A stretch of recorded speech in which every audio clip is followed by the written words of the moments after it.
Dana Johnson, and I'd like to share with you how to make a cheddar, pecan, and bacon dip. So what we're going to do is we're going to go ahead and get started and take the sour cream and incorporate it in with the cheddar cheese.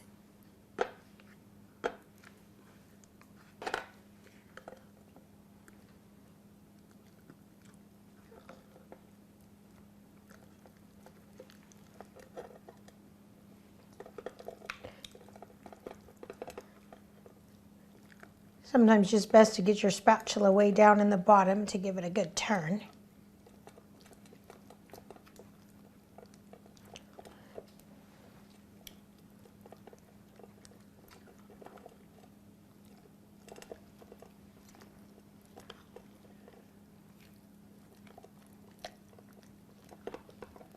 Now you can choose with your pecans if you want to keep them whole or you want to break them up. I prefer just to break them up just a little bit.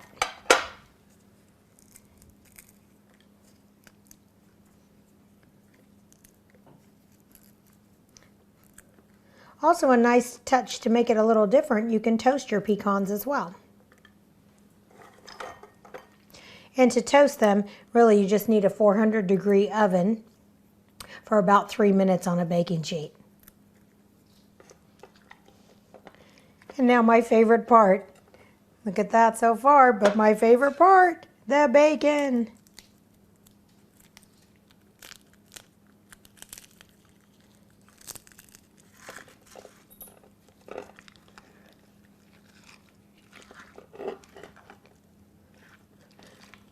Again, do your best just to get all the ingredients coated.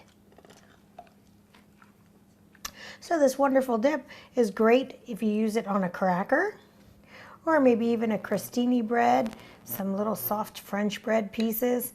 So your guests can have many different choices to enjoy this dip. So there you have it, the cheddar pecan bacon dip. And for more recipes, please go to danasfamilykitchen.com.